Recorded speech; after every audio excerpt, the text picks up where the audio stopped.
Hi hello నమస్తే welcome to మా వదినమ్మ చేతి వంట.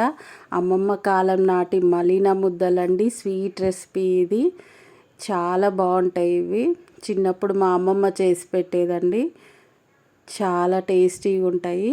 తెలంగాణ ఫేమస్ సద్దుల బతుకమ్మ రోజు అమ్మవారికి నైవేద్యంగా పెడతారండి ఈ రెసిపీని. చాలా టేస్టీగా ఉంటాయి. బతుకమ్మ పండుగ రోజు బతుకమ్మ ఆడిందాక వెయిట్ చేసేవాళ్ళమండి. ఎందుకంటే బతుకమ్మ ఆడినాక ప్రసాదం పంచుతారు. దానికోసము చిన్నప్పుడు వెయిట్ చేసేవాళ్ళం మేము. తెలియంతనం కదండి, అప్పుడు ప్రసాదం కోసం వెయిట్ చేసేవాళ్ళము.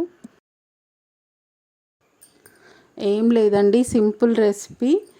చపాతీ ముద్ద కలుపుకుంటాం కదండి మనము రెగ్యులర్గా. చపాతీ పిండిని తీసుకొని ముద్దలాగా కలుపుకొని చపాతీలాగా తాల్చుకొని ఒక ప్యాన్ పెట్టి కాల్చుకోవాలండి. ఆయిల్ వేసి కాల్చుకోవాలి. కాల్చుకున్నాక ఇట్లా చిన్న చిన్న పీసెస్గా కట్ చేసి పెట్టుకోవాలండి. కట్ చేసి పెట్టుకొని మిక్సీ ఉన్న వాళ్ళు మిక్సీలోనే మిక్సీ పట్టుకోండి.